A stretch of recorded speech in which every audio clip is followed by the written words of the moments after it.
should be develop ہو, ورنہ اگر جب پروسیس نہیں چلتا تو پھر وہی لوگ بار بار آ جاتے ہیں, وہی لوگ شہادت کلیم کر لیتے ہیں, وہی لوگ کہتے ہیں کہ جی ہمارے ساتھ تو بڑی زیادتی ہوئی تھی, اب ہمیں ووٹ دیں, اور وہ ایموٹیو پلے عوام کے ساتھ چلتا رہتا ہے. دوسرا کیپیسٹی اور کمپٹنس کا بھی ایشو ہے. دیکھیں ہماری جب ہم بات ایشو پہ کریں تو we should be able to talk about an issue from a position of power. وہ پوزیشن آف پاور بھی اب ہمیں ڈیولپ کرنے کی ضرورت ہے پوری دنیا کے اندر. دیکھیں انڈیا اگر اپنے اب انڈیا کا اگر آپ مثال لیں, اب گوگل کا C E O is an Indian, Microsoft کا C E O now in America is an Indian. یہ اوورسیز انڈینس کی کنٹریبیوشنز امریکہ میں ادھر اکانومی پہ ہولڈ ان کا کتنا زیادہ بڑھ گیا.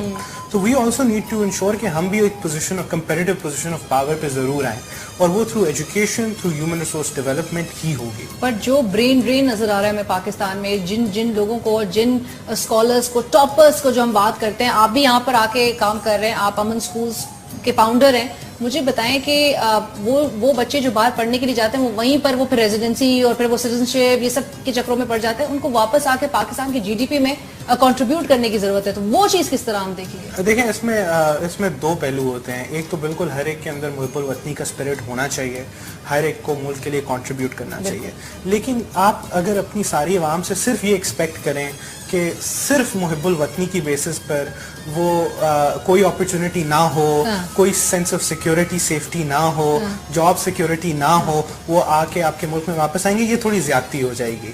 ٹھیک ہے, پوری دنیا میں ایسا نہیں ہوتا. ہمیں چاہیے کہ ہم ان کے لیے یہاں اپرچونٹیز کریٹ کریں, یہاں ہم سیف گارڈ کریں, یہاں بزنس کو ہم انوائٹ کریں, اوورسیز پاکستانیز کو ایک ایسا فریم ورک دیں جہاں پہ وہ یہاں آ کے نہ صرف وہ سیف فیل کریں, سیکیور فیل کریں, بلکہ انہیں یہ بھی فیل ہو کہ اسٹیٹ ان کی مدد کر رہی ہے. کرنا ہے کہ ہم یوتھ کو ایجوکیٹ کریں, ہم ڈفرینٹ سیکٹرز کے اندر اپنی ایکسپورٹس بڑھائیں, ہم اکنامک پاور ہاؤس بنیں, ہم ٹیکنالوجیکل پاور ہاؤس بنیں, اور ہم اس طرح آگے بڑھیں. پر علی مجھے بتائیں کہ social media wise, research wise اور ایجوکیشن وائز پاکستان کہاں سٹینڈ کرتا ہے, اور پاکستان کس طرح سے ترقی کرے گا؟ دیکھیں ایجوکیشن وائز تو انفارچونیٹلی کچھ امپرومنٹس ہوئی ہیں پچھلے کچھ سالوں میں, ہماری انرولمنٹ بڑھی ہے, لیکن ابھی بھی ہماری جو 60% یوتھ کہتے ہیں آپ, اس میں school going youth is approximately 100 million, اور ان 100 ملین میں سے صرف 25 ملین بچے ایسے ہیں جو میٹرک کی تعلیم شروع کرتے ہیں, یہ نہیں کہ ختم کرتے ہیں, شروع کرتے ہیں. اور اس میں سے بھی ہماری ٹوٹل یوتھ میں سے 4 to 5% ہمارا بیچلرز کرنے کا یا ماسٹرز کرنے کا ریٹ ہے. میں ابھی اس ڈبیٹ پہ نہیں آ رہا کہ اس کوالٹی آف بیچلرز یا کوالٹی آف ماسٹرز یا کوالٹی آف ایجوکیشن کیا. تو یہ ہمارے لیے بہت بڑا ابھی چیلنج ہے آنے والے دنوں میں, اور ابھی امپورٹنس نہیں دی جا رہی, کیونکہ جب تک آپ لوگوں کو ایجوکیٹ نہیں کریں گے, اور اس نئی نالج اکانومی کے دور میں جب تک لوگوں کے پاس سکلز نہیں ہوں گی, تو لوگ ایک تو روزگار نہیں کما سکیں گے, نہ ہی ملک کے لیے کوئی پازیٹیو کنٹریبیوشن کر سکیں گے. اور اسی کی وجہ سے نوجوان جو ہیں پھر وہ گمراہ ہوتے ہیں, ان کے پاس جب امپلائمنٹ اپرچونیٹی نہیں ہوتی, ایجوکیشن نہیں ہوتی, وہ پھر ٹارگٹ کلنگ, ٹیررزم, اس طرح کی ایکٹیویٹیز کی طرف بڑھ جاتے ہیں. تو یہ بہت ضروری ہے کہ جو ہمارے نوجوان ہیں, جن کو میں سمجھتا ہوں نیوکلیئر فیول ہے, اگر آپ ان کو اچھی طرح یوز کریں گے تو یہ آپ کو انرجی دیں گے for years and years to come. بالکل, بٹ انفارچونیٹلی علی ہم پاکستان میں یہ بھی چیز دیکھ رہے ہیں کہ جاب کریشن کا جو پروسیس ہے دیٹ از ویری سلو. اور one of the analyst actually quoted on one of the shows کہ 2050 تک 2050 تک میرا خیال سے 30 کروڑ یا اس سے پہلے 30 کروڑ تک ہماری آبادی ہو جائے گی. اب ایسے صورتحال میں ہمارے, جبکہ آج کے دن بھی ہم سب دیکھ رہے ہیں کہ ہمارے پاس ڈبل ماسٹرز بھی ہیں, but again that person is jobless, تو we need to create jobs as well. اس میں ایک ایشو یہ ہے لنکیج کا.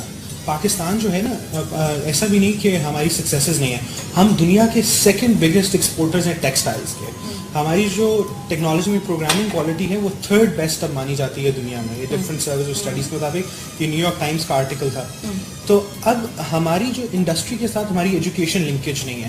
اب ماسٹرز ہمارے بہت سارے بچے کر لیتے ہیں, اردو میں کر لیتے ہیں, فارسی میں کر لیتے ہیں, بٹ اس کی انڈسٹریل ایپلیکیشن نہیں ہے. ٹیکسٹائلز میں ہم least number of graduates produce کرتے ہیں, جو ہماری سب سے بڑی ایکسپورٹ ہے. تو یہ ہماری ایجوکیشن کی انڈسٹری کے ساتھ لنکیج ہونا بہت ضروری ہے فار امپلائمنٹ. بالکل بالکل سر.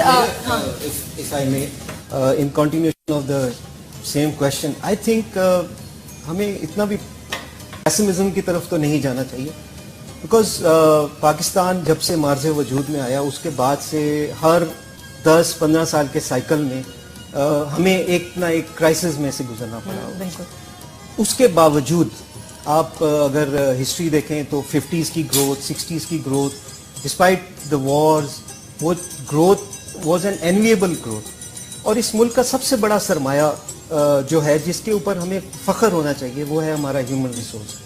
ہمارا human resource are confidence and will in ourselves. ہمارے اندر ایک جو جذبہ ہے پاکستان کو آگے لے جانے کا, آئی تھنک یہ وہ چیزیں ہیں جس سے ہاں جب ہم اپنے آپ کو امریکہ اور انگلینڈ اور ڈیولپ کنٹریز کے ساتھ کمپیئر کریں گے لیکن اس میں ہم کافی ان کے مقابلے میں ہمیں اپنی خامیاں کوتاہیاں نظر آتی ہیں.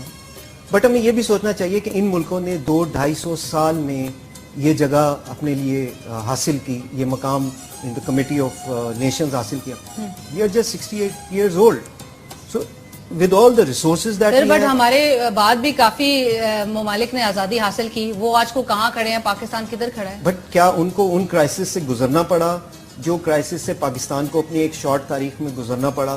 آئی تھنک اس کو جب ہم اس کا تقابلی جائزہ کریں گے تو ہم لوگوں کو پاکستان کو as a nation we been through much more crises, highs and lows ہم نے